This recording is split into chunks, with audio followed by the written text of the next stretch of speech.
Va ora in onda Giallo Radio Club, racconti noir dal passato e dal presente, scritto e condotto da Laura Marinaro.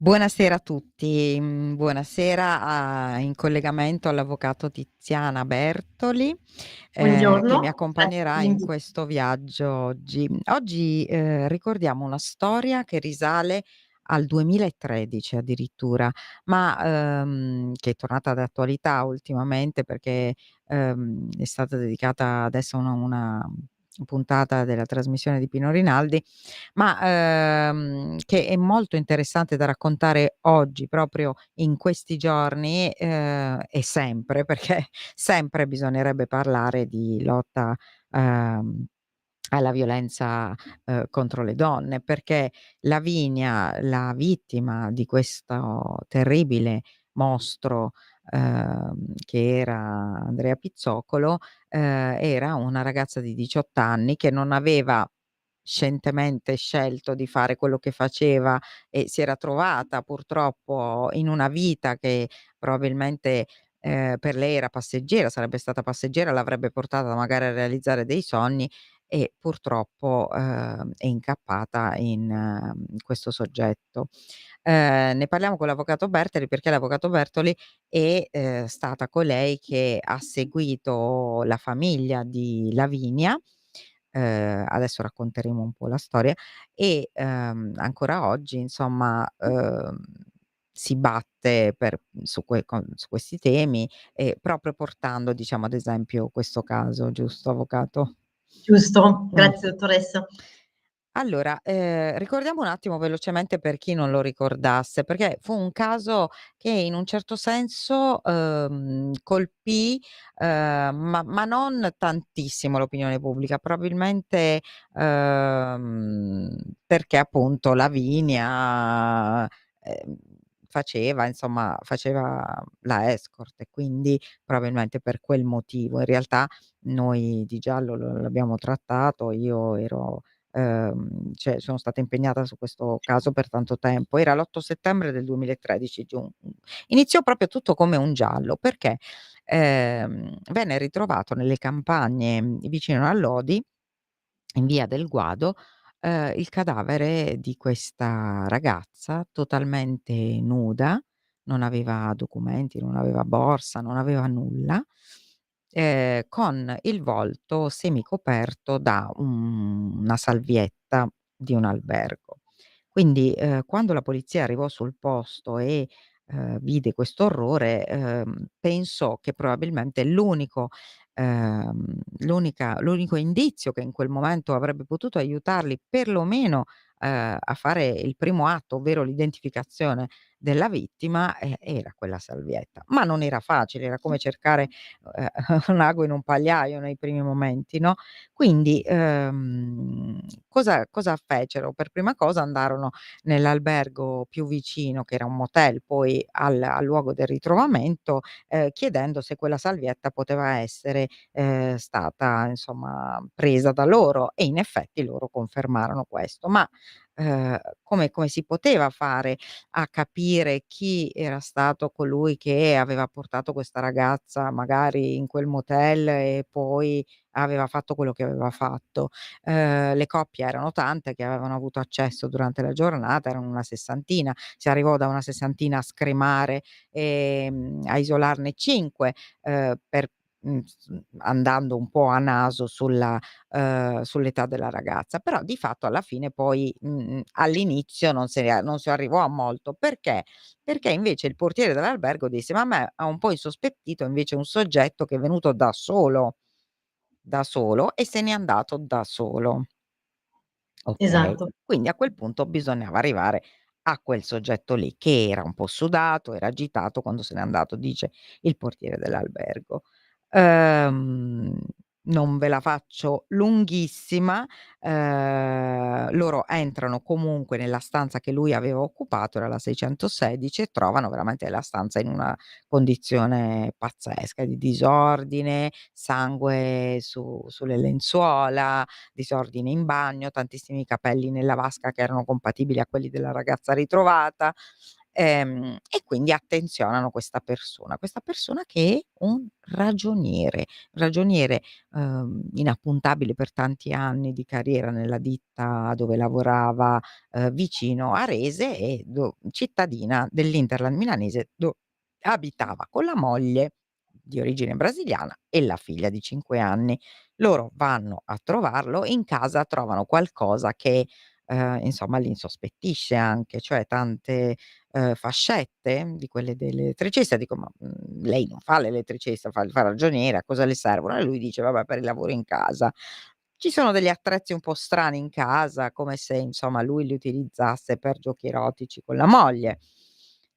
Diciamo che poi in quella camera del motel avevano ritrovato anche, una specie di set cinematografico quasi, non avevano trovato le videocamere, però avevano trovato degli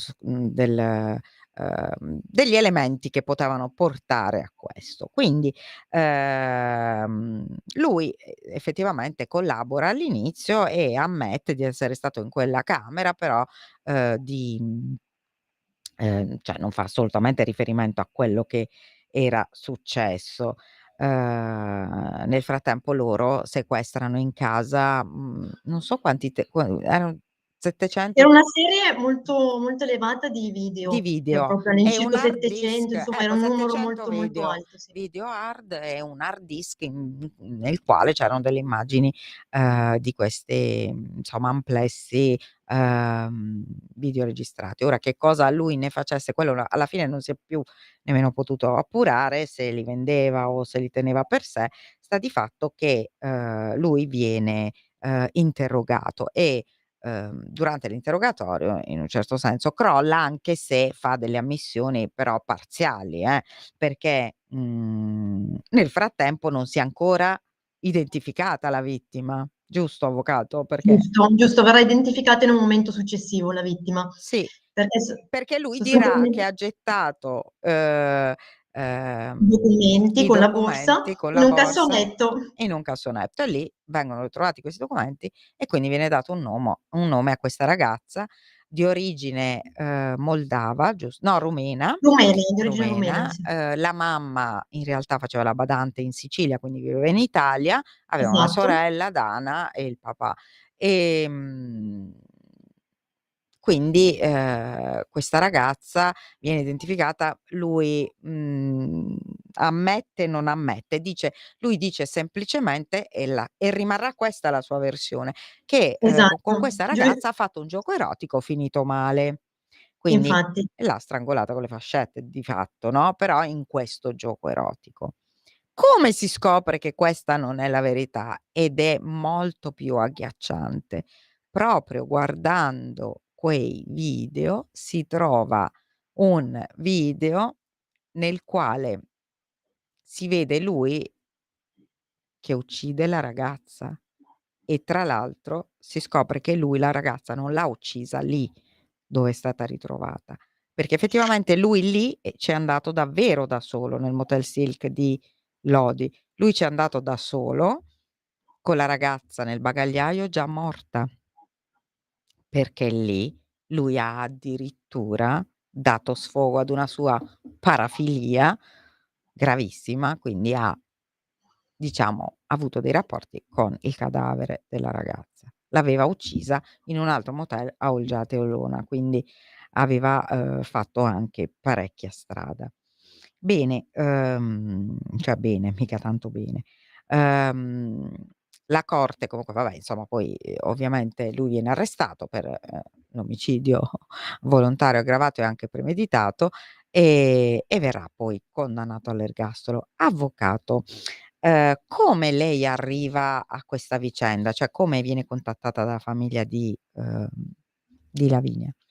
Allora, tramite, conoscenze vengo chiamata dalla famiglia di Lavinia, incontro la mamma, e quando l'incontro mi ricordo benissimo che era una giornata tra l'altro pioviosa e quindi si univa il dolore all'ambiente esterno che si creava e mi ricordo che ho conosciuto questa mamma che aveva un dolore fortissimo nel cuore perché lei dice hanno ucciso il mio amore, la mia figlia che io amavo Dalle tanto. foto si vede che è proprio una bambina, cioè È è proprio una poco bambina, più che una sì. bambina. Esatto, perché tra l'altro quando è stata uccisa la ragazza aveva appena compiuto 18 anni, quindi è proprio una bambina, ma anche dalle foto e dai Sì. video si vede che è proprio una ragazza ingenua, delicata e addirittura al momento dell'omicidio giunge con un vestitino rosa, quindi Sì. proprio a far capire che meraviglia di ragazza fosse. È una ragazza sicuramente ingenua che probabilmente si è fidata delle persone sbagliate, viveva in Sicilia con la mamma ed è andata via dalla Sicilia per romanticismo, perché era innamorata del suo ragazzo e quindi nonostante la mamma l'avesse pregata, come giustamente fanno le mamme, di non andare, lei ha voluto inseguire questo sogno romantico. A Perché Milano. a Milano, esatto. E solo che a Milano poi ha incontrato dopo un anno questa brutta fine. Mh. E quindi quando ho conosciuto la mamma aveva un grosso dolore e mi ha detto, Perché mi ha chiesto proprio. scusi avvocato, perché questo ragazzo è stato lui che l'ha portata sulla cattiva strada o Allora, questo come? non è stato accertato, Mh. nel senso che stato aperto un fascicolo, però io sono subentrata Ah, successivamente okay. e quindi su questo punto non c'era stato un E accertamento infatti non mi aperto, ma magari ricordo, sì. concluso, ecco. Quindi Ecco, questo non abbiamo certezza di questo quindi punto. cosa le dice questa mamma? La mamma mi dice appunto di questo grosso dolore e mi chiede proprio di difender la vigna, Ecco, ma soprattutto mi dice di restituire la vita alla vigna, perché sapeva che una sentenza non gli avrebbe restituito la vita, così come non ce l'ha restituita, però voleva che fosse fatta giustizia e soprattutto voleva che la vigna fosse un simbolo, cioè fosse un simbolo di quello che non doveva più accadere, anche se i fatti odierni eh, purtroppo ci dicono il contrario e so che delle sue grosse battaglie per i diritti delle donne, però la madre sperava che non accadessero più questi episodi, che fosse un simbolo che facesse terminare questi brutti episodi ed è enormemente dispiaciuta che non sia stata così. Quindi sì. questo è un grosso dispiacere. Ovviamente la giustizia ha fatto il suo corso, è stata fatta, quindi con un lungo processo che è stato anche molto ben istruito, anche se Ecco, vogliamo breve, perché ci racconti un po' del processo. Allora, innanzitutto c'è una telefonata? Sì, aspetti che abbiamo una sì, telefonata. grazie. Pronto?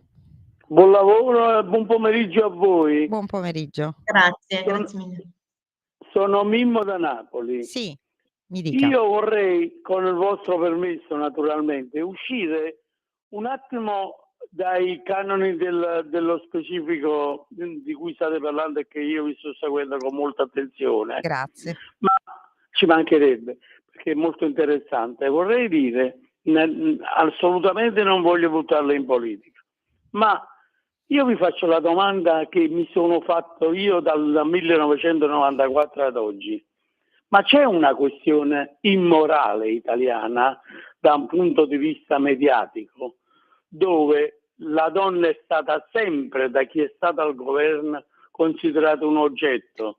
Tant'è vero che a 3 passi da me, cioè Emilio Fede, da 7 anni agli arresti domiciliari, perché allora, io la voglio dire, non mi interessa la politica, non ne faccio una questione politica, ma se da un punto di vista mediatico noi stiamo raccogliendo le macerie di 30 anni di televisione e di informazione dove la donna è un oggetto, tutto è da comprare e oggi non raccogliamo le macerie di tutto questo. Vorrei un vostro pensiero, vi ascolto con molta attenzione. Grazie mille. Allora, facciamo rispondere prima l'avvocato e poi dico Sì, io quello che grazie, penso. grazie. Prego, avvocato. Allora, non voglio entrare anch'io in politica perché non voglio addentrarmi in quella parte, però sinceramente ritengo, la domanda è molto interessante Sì, e ritengo che sia un problema di cultura in sì. effetti. Ne abbiamo parlato anche con lei, dottoressa, più volte, ritengo che ci sia una cultura alla base che vada modificata e soprattutto vada modificata sin da quando gli uomini poi diventano dei ragazzi, quindi fin dalle Da scuole quando sono e bambini.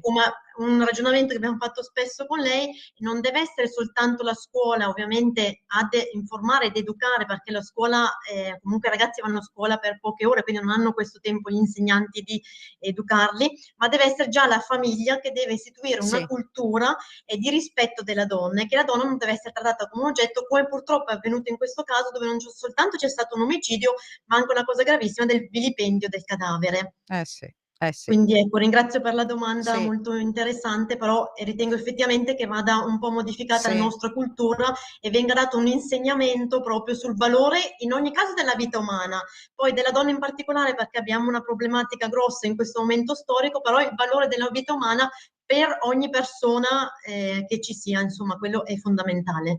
Sì, io infatti dico a Mimmo che, non solo dal '94 ha ragione sul fatto che con certa televisione, si è mercificato il corpo della donna, è vero, questo è verissimo dal punto di vista massimo ideologico e culturale è ormai riconosciuto, ma io andrei, molto, molto indietro, quindi andrei alla cultura, purtroppo del patriarcato, di cui ancora non ci siamo liberati.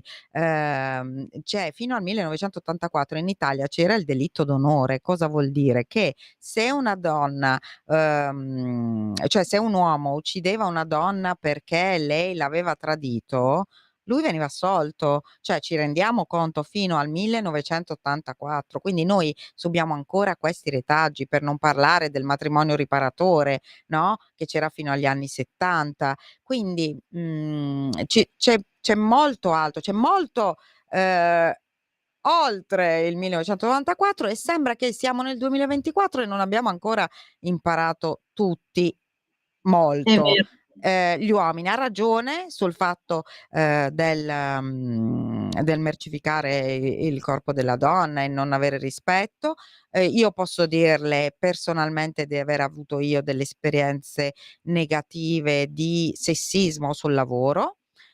Sì, sì, sì, lo dico senza problema.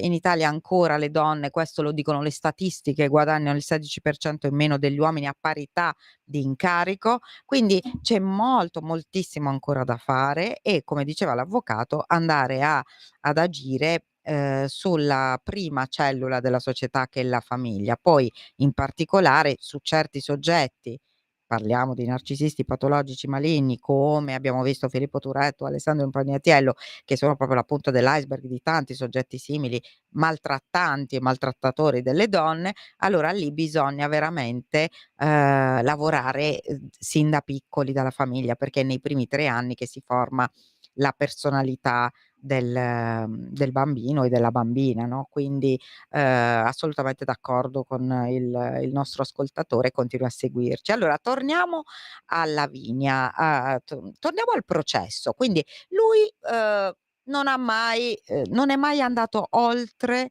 quella prima ammissione in cui ha voluto insomma far passare un preterintenzionale, dire: "No vabbè, ma io". Certo.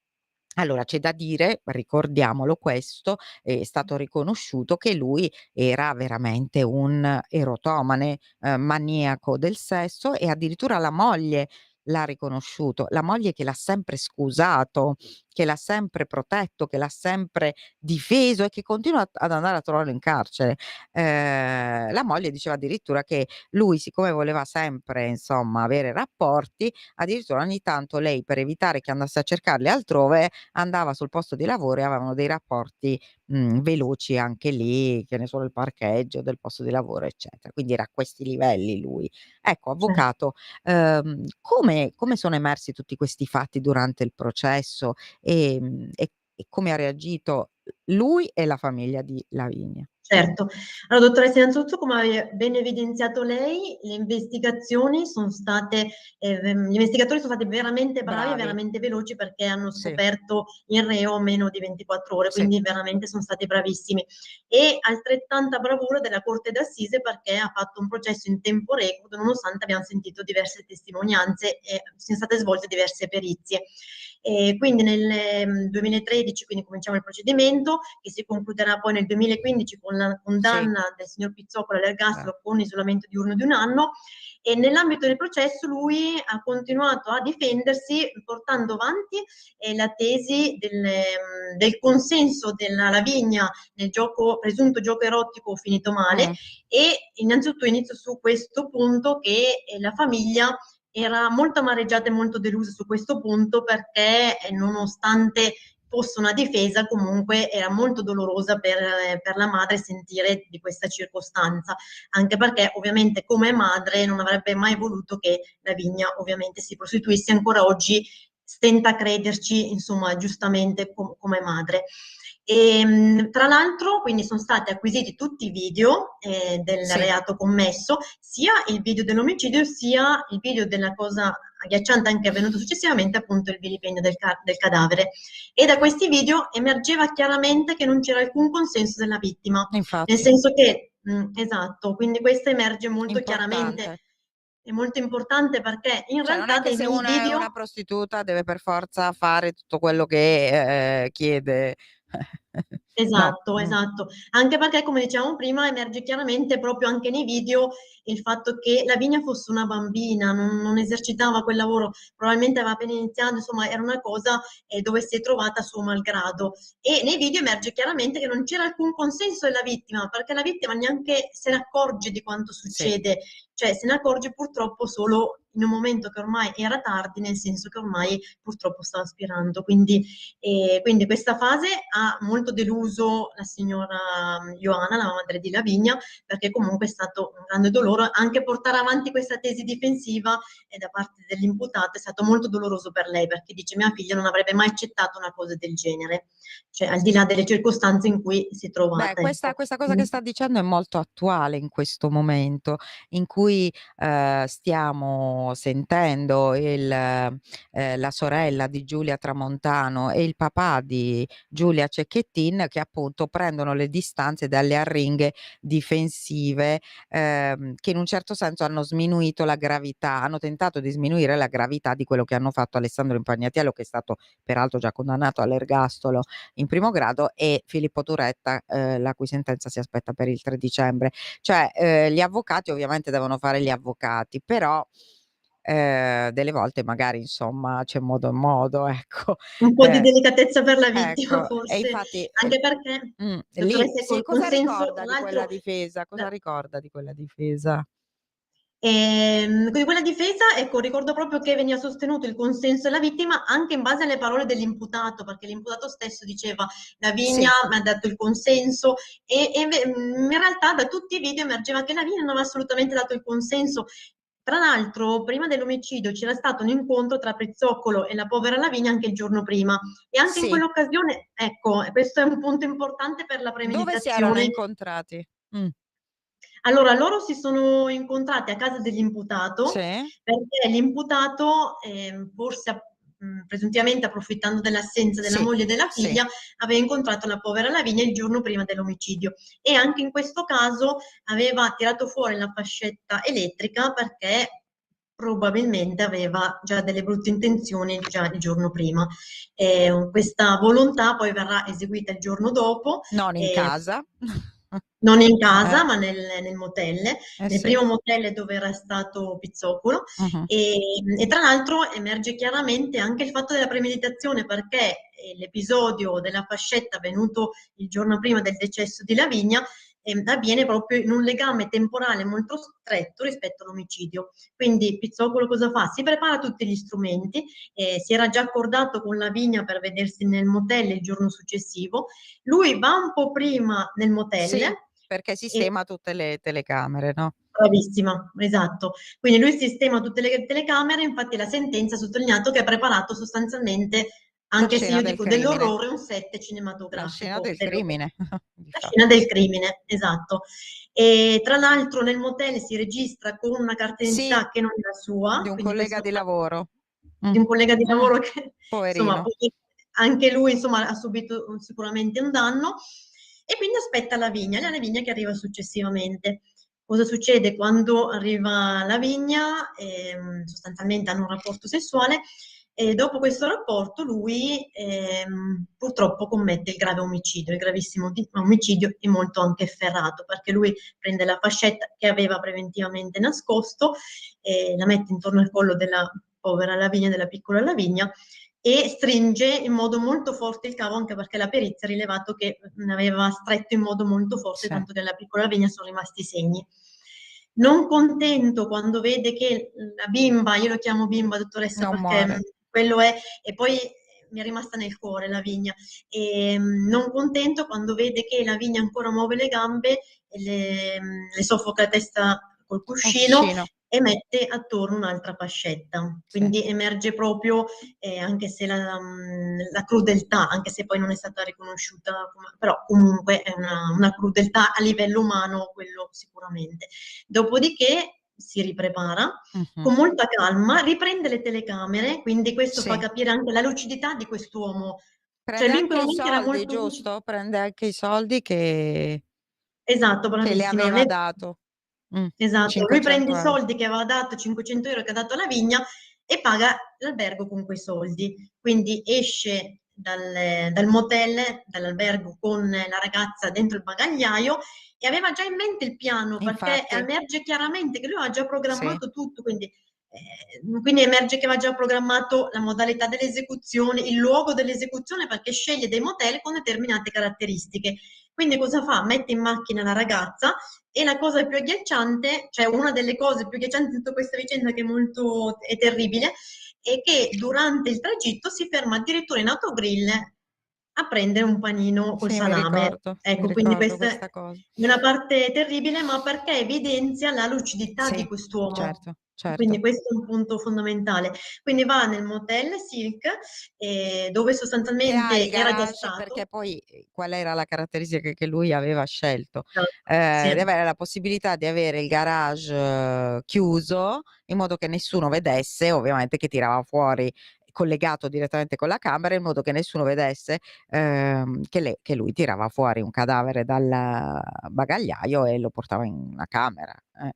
Esatto, aveva proprio scelto, come giustamente ha detto lei, questo motel proprio per le sue caratteristiche, perché tra l'altro è stato già più volte in questo motel, e una parte che fa pensare proprio un'altra premeditazione è il fatto che lui fosse stato anche un mese prima con un'altra ragazza, Appunto. e quindi questo è molto grave. All'interno del motel, come giustamente ha rilevato lei, tira fuori il cadavere senza essere visto, quindi come prima lei ha evidenziato, quindi è una cosa terribile, e come prima lei ha evidenziato, il titolare del motel ha detto: non l'abbiamo neanche vista questa ragazza, è stata identificata Certo. soltanto una persona. Certo, infatti, questo è anche da pensare, no, che è un altro gesto di premeditazione questo, cioè Esatto. non volere ovviamente che si identificasse. In effetti, cioè inizialmente sembra davvero un Busillis quando trovano quel corpo lì così, che sembra quasi finto. Mi dicono i poliziotti che sembrava È vero, quasi è vero.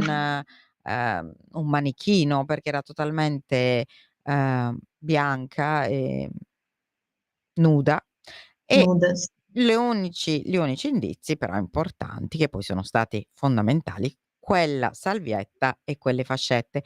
Secondo lei, avvocato, li ha fatti volutamente questi errori, oppure, come dico io, alla fine gli assassini sbagliano spesso perché non sono poi così intelligenti?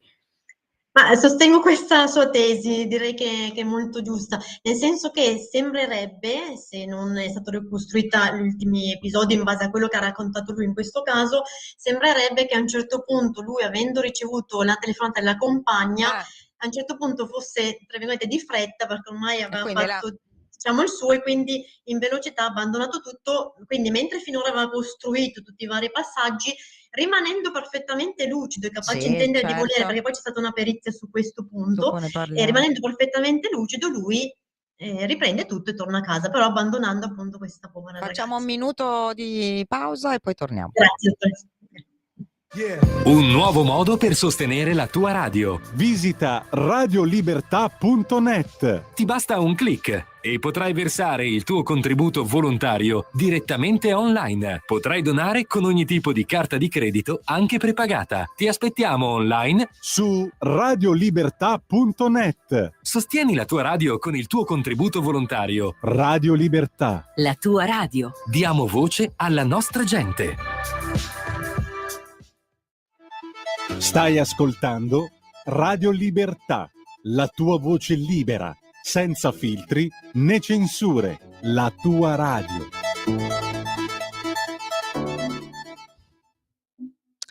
Eccoci qua, stiamo raccontando del famoso killer delle fascette Andrea Pizzocolo, il ragioniere insospettabile di Arese, condannato all'ergastolo ovviamente per l'omicidio della piccola Lavinia.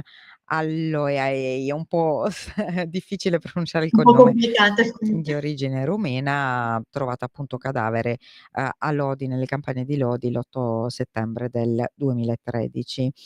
Quindi dicevamo premeditazione, lucidità. Ecco, avvocato, fu disposta dunque una perizia psichiatrica, perché ovviamente la difesa tendeva, immagino come sempre, a far credere che fosse stato un momento, così, un po' difficile da Un po' dimostrare, difficile. vabbè.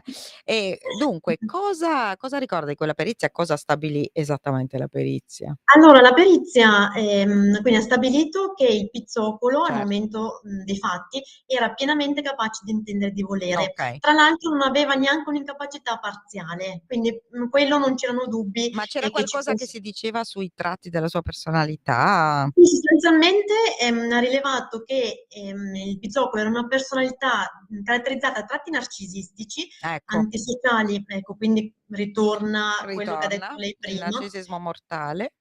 Infatti, e tratti, antisociali e parafiliaci, che tuttavia quindi non comportavano una riduzione Sì. né una cessazione della capacità di intendere e di volere. Quindi lui era perfettamente capace di intendere e di volere.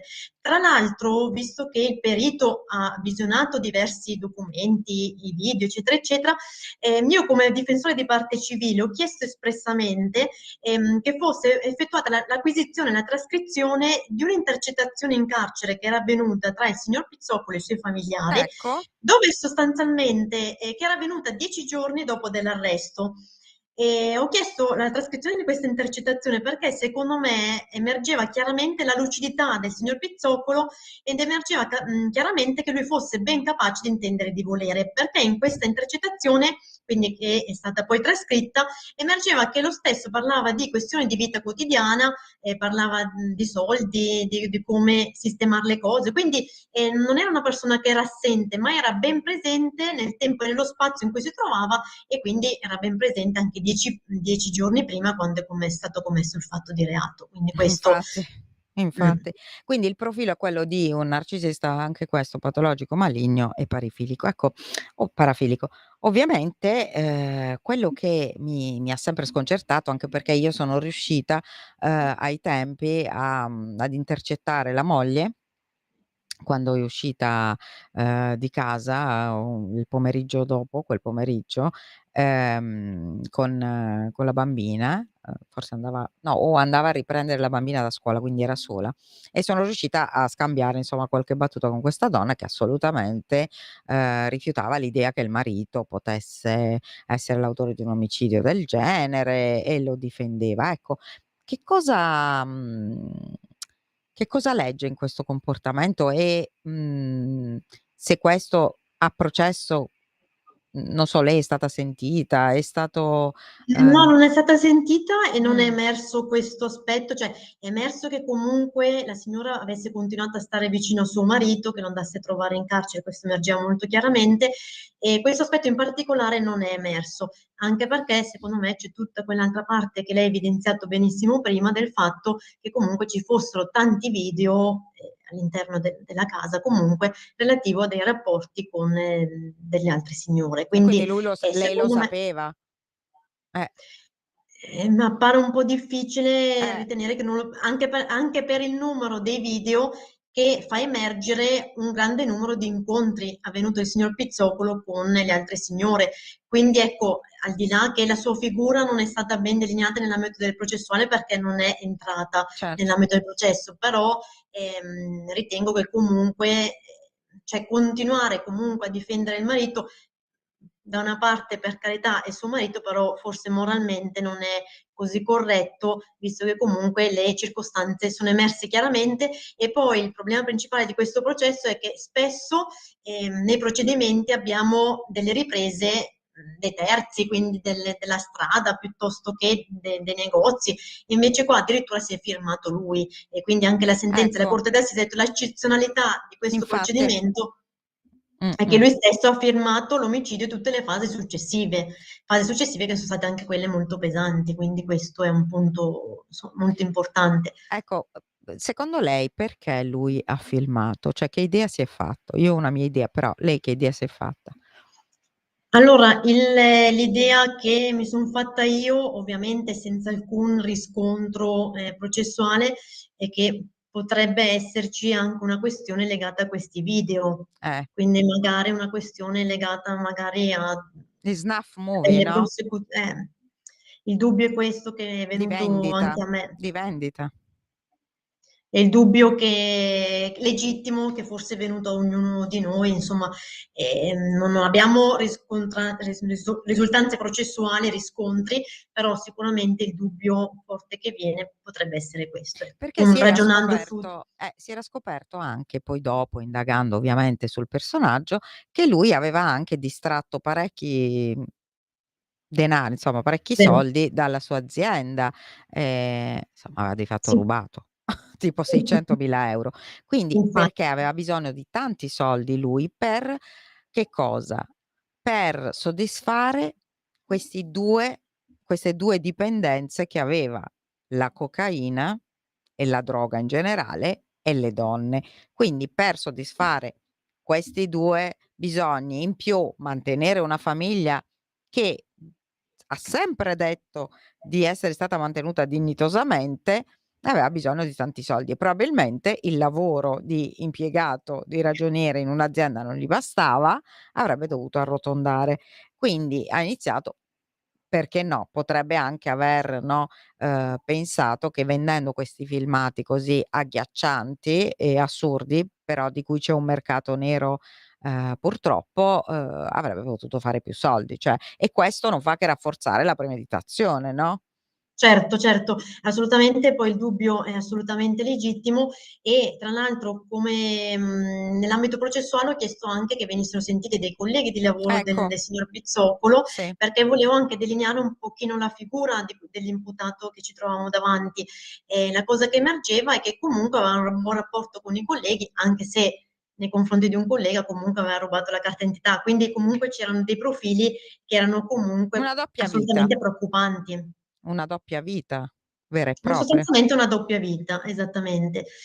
E tra l'altro una cosa che appare importante, secondo me, anche nella premeditazione, ma l'ha anche sottolineato la sentenza emessa dalla Corte d'Assise di Busto Arsizio, è che un mese prima dei fatti commessi nei confronti della piccola Lavinia aveva sostanzialmente commesso gli stessi fatti, però senza l'omicidio fortunatamente, nei confronti di un'altra ragazza. E tra l'altro le modalità erano sostanzialmente le stesse, quindi sempre ha portato questa ragazza in un motel inizialmente, ha preso sempre i cavi che ha utilizzato per uccidere Lavinia e l'ha legata ai polsi e alle gambe, l'ha messa in un bagagliaio, l'ha portata sempre in un motel, nel motel dell'Odigiano, e lì fortunatamente la ragazza è riuscita a scappare e quindi fortunatamente si è salvata, però le modalità erano le stesse.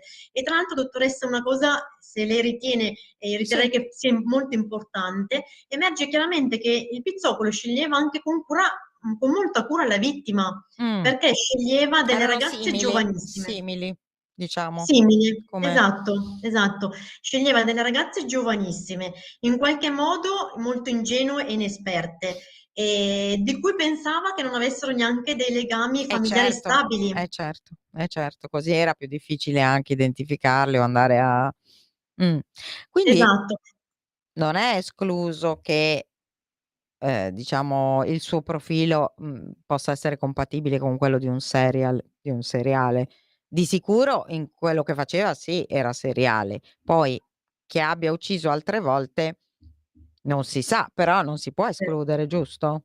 Certo, non abbiamo degli elementi per rilevare che lo avesse già fatto, però giustamente, come dice lei, vista questa situazione avvenuta un mese prima, non possiamo neanche cioè, completamente escluderlo, nel senso che comunque un minimo di dubbio sicuramente si può avere.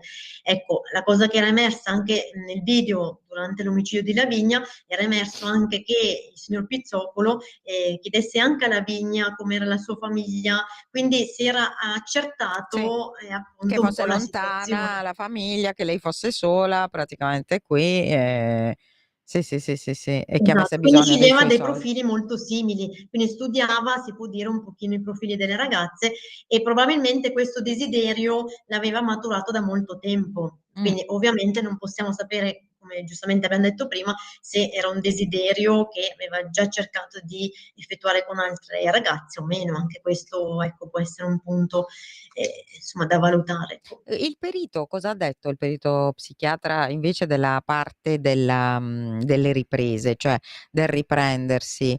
Secondo lui invece era qualcosa che riguardava la sua ossessione, perché tra l'altro le metteva tutte in ordine, erano meticolosamente schedate, giusto, le riprese, almeno Esatto, sì, sì, questo. era una sorta, mi scusi la parola è molto brutta, però per far spiegare anche a chi ci ascolta, era una sorta di catalogo, perché erano proprio schedate con nome e cognome e dava anche un riferimento, Sì. quindi magari una situazione particolare, un ricordo, cioè, che lo legava a queste ragazze. Quindi questa è una cosa, insomma, che rende un po' tutto l'insieme. E il perito in merito a questo ha fatto riferimento al fatto che aveva appunto dei tratti Sì, narcisistici, sì, quindi sì, volersi sì. riprendere, quindi determinava questo, e poi anche il problema della parafilia, perché in sostanza emerge chiaramente che aveva questi tratti parafiliaci proprio per il fatto che voleva creare sofferenze e umiliazione nella piccola Lavinia, non solo nel momento in cui tenta di ucciderla, perché comunque anche quando l'aveva già uccisa, quindi già il reato era stato commesso, riprende l'altra fascetta, riprende il cuscino quando vede che lei ancora si muove in qualche modo. Ma soprattutto il tratto parafiliaco emerge anche nel fatto che ha voluto utilizzare il corpo della povera Lavinia come un oggetto, quindi effettuando il vilipendio del cadavere. E la cosa tragica anche in quel momento che anche lì, Si è arrivato nel ripreso. motel, ha installato tutte le videocamere anche per riprendersi in punti differenti, Sì, è quindi per vero. avere diversi osservatori di ripresa sostanzialmente. Quindi questa è una cosa, secondo me, terribile, anche alla luce del fatto che lui, con il cadavere vicino, comunque si ritiene che anche che abbia consumato la cena, perché sono stati trovati le buste delle cose che ha comprato all'autogrill, quindi sono dei tratti molto, molto pesanti, ecco, Beh, che però insomma. comunque sono fatti ricostruire dal perito questi tratti che lui aveva, insomma. E probabilmente su questi giocava sperando di ottenere la semi-infermità, no? Esatto, io mi sono opposta, nel senso che ho combattuto molto su questo punto Sì. perché non volevo assolutamente che sia stata sacrificata una bambina per poi avere magari una sentenza con una pena molto esigua o addirittura nulla per un'incapacità di indebolire. Quindi io su questo mi sono battuta molto perché mi si sarebbe stretto il cuore a sapere che saremmo finiti con un'incapacità di intendere. Quindi ho proprio chiesto queste intercettazioni che fossero trascritte e acquisite proprio per escludere nel quadro probatorio molto Certo. copioso che è stato effettuato questa circostanza in modo totale. E effettivamente poi la perizia ha accertato questa cosa con le varie accertamenti che ha fatto ovviamente il perito, che sono stati molto dettagliati. Devo dire che ogni fase processuale è stata molto dettagliata, molto ben istruita, insomma è stato un bel lavoro della Corte d'Assise, anche faticoso, però molto Quali altre tutto di cui. perizie sono state fatte? Anche,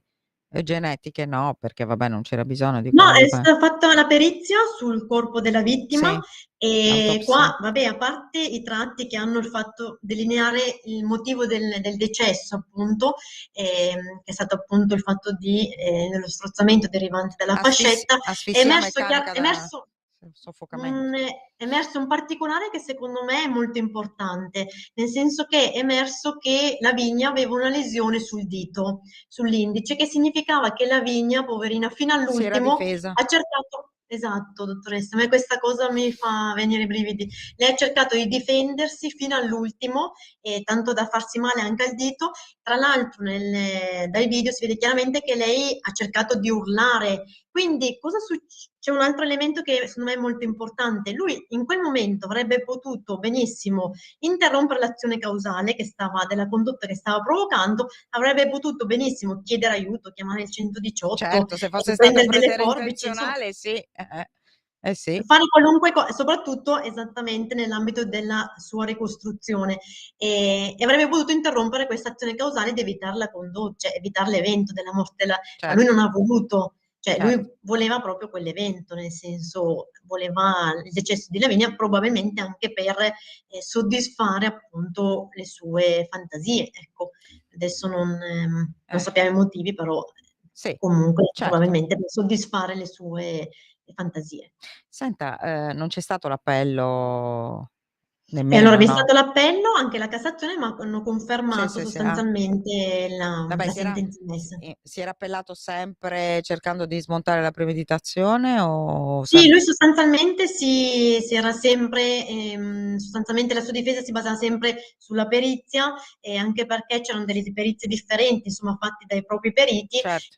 dove appunto ritenevano che comunque ci fosse almeno una parziale incapacità di intendere e di volere, basata appunto su questi tratti parafiliaci, però come In giustamente, per realtà fortuna almeno questo in Italia non viene riconosciuto, nel senso che son tratti differenti, ma non determinano certo. l'incapacità di intendere e di volere. Quindi fortunatamente tutte queste tesi sono state smontate, e così come è stata smontata la tesi del consenso della vittima, come dicevamo prima, e quindi fortunatamente abbiamo potuto ricostruire, anche sentendo tutti gli investigatori, insomma è stata un'attività istruttoria molto molto copiosa, tutte le varie fasi che hanno permesso di consentire di arrivare alla cattura del reo, insomma, come dicevamo prima, in meno di 24 ore. Allora, le ultime 2 domande, una è: lui dov'è? E la domanda che si fanno tutti: sarà ergastolo veramente almeno questo?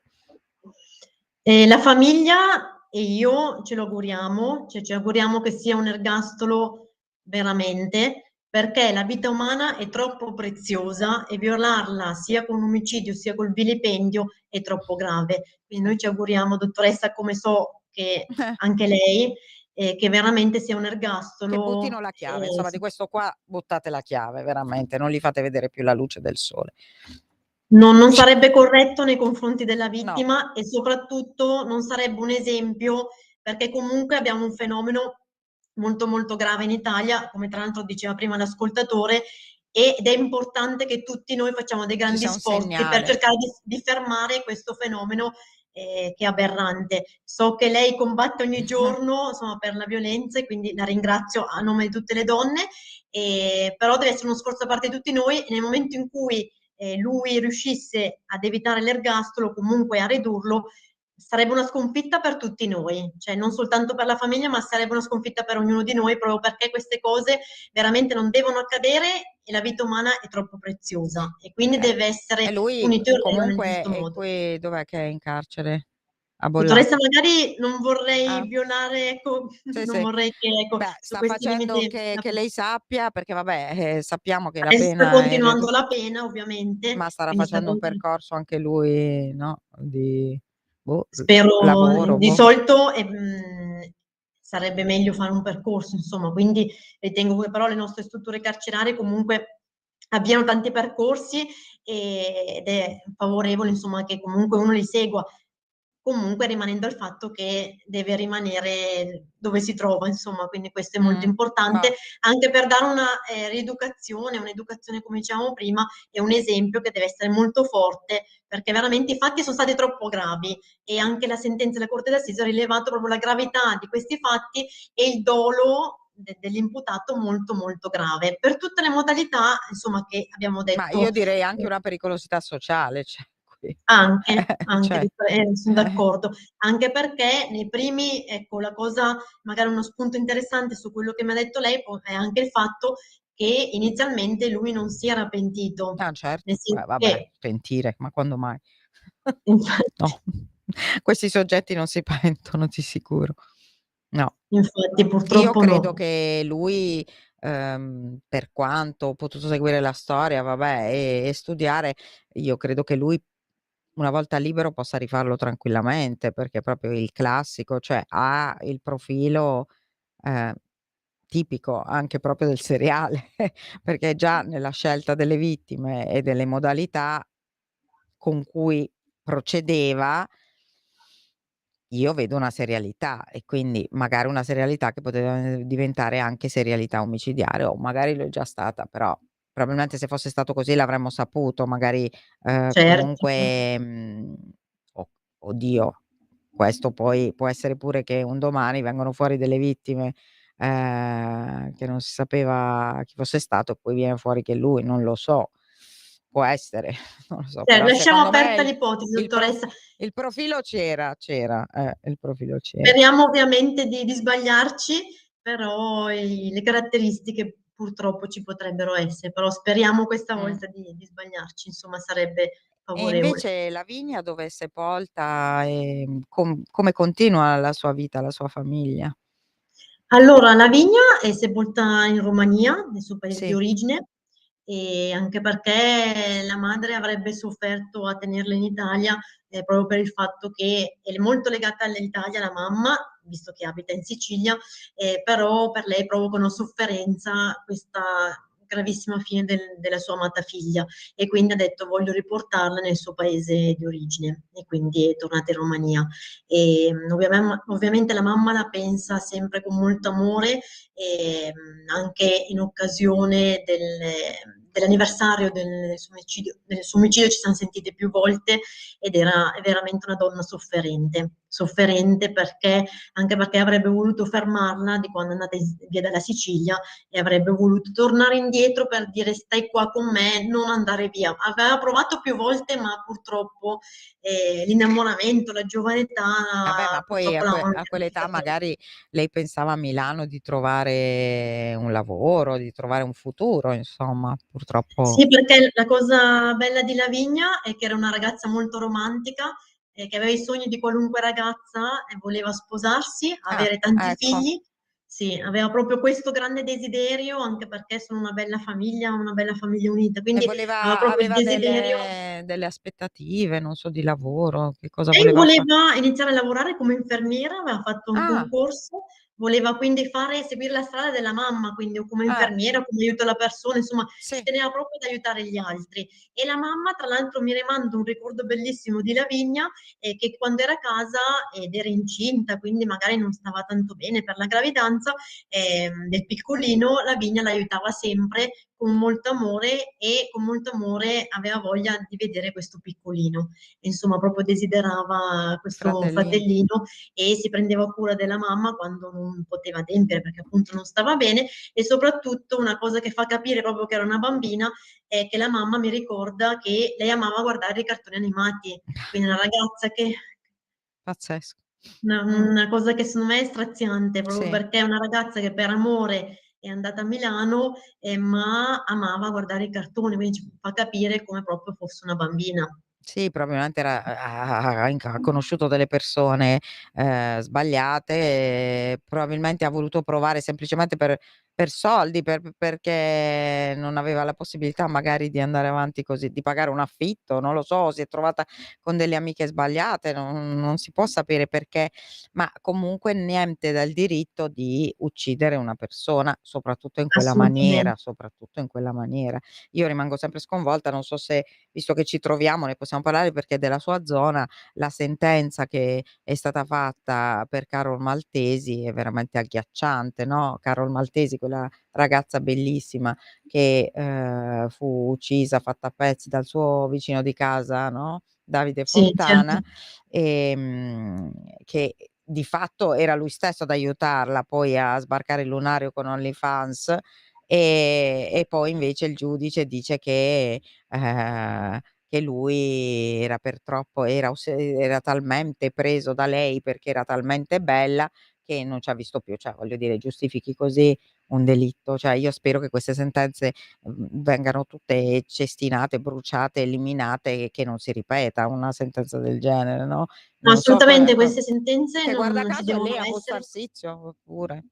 Sì, sì, sì, sì, certo, però sono delle sentenze, insomma, che devono essere riformate perché non riconoscono il valore della vita umana, anche perché le circostanze sono sostanzialmente agghiaccianti e quindi non si può dare una sentenza con questo valore, quindi assolutamente bisognerà assolutamente rivedere perché è comunque troppo importante anche dare un'educazione su questo, quindi come dicevamo Infatti. prima, e l'educazione delle volte, se non viene data in altri modi, quantomeno con delle sentenze che Esemplari, abbiano.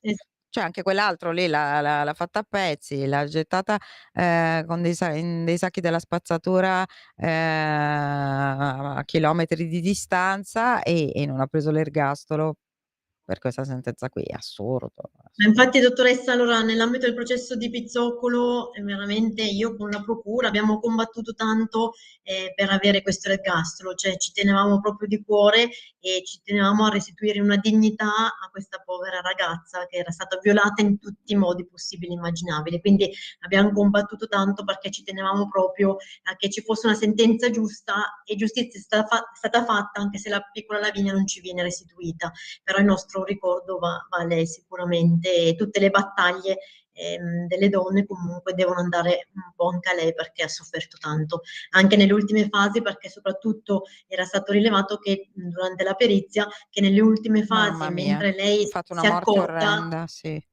esatto, a parte la brutalità, si è accorta che stava aspirando, quindi questo ancora delinea maggiormente una gravità di tutta la condotta, insomma.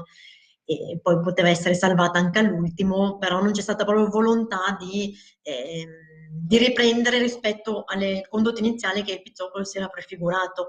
Quindi ha continuato la condotta che aveva ritenuto di poter portare avanti il giorno prima e un mese prima con l'altra ragazza, quindi poteva fermarsi in qualunque momento, ma purtroppo non ha voluto Non l'ha farlo. fatto. Sì, Infatti, sì. Va bene, la ringrazio tantissimo grazie a lei, e sono grazie. stata insomma contenta di aver, ricordato questa storia perché, non ci sono omicidi di serie A, omicidi di serie B, vittime di serie A, vittime di serie B, come magari, si tende a a fare qualche volta erroneamente Certo. anche da parte di noi giornalisti, ma insomma Lavinia è una ragazza come tutte le altre e come tale va ricordata col suo sorriso e con i suoi sogni che purtroppo sono stati infranti da un vero e proprio mostro, che per ora è all'ergastolo, speriamo che ci resti Speriamo, dottoressa, per infatti. un bel po' di anni. Grazie a tutti Dottoressa, e la ringrazio grazie. e come ho detto prima la ringrazio Alla per le prossima. sue numerose battaglie. Grazie, Grazie di alla cuore. prossima. Grazie, buona giornata. Salve. Grazie. Avete ascoltato Giallo Radio Club.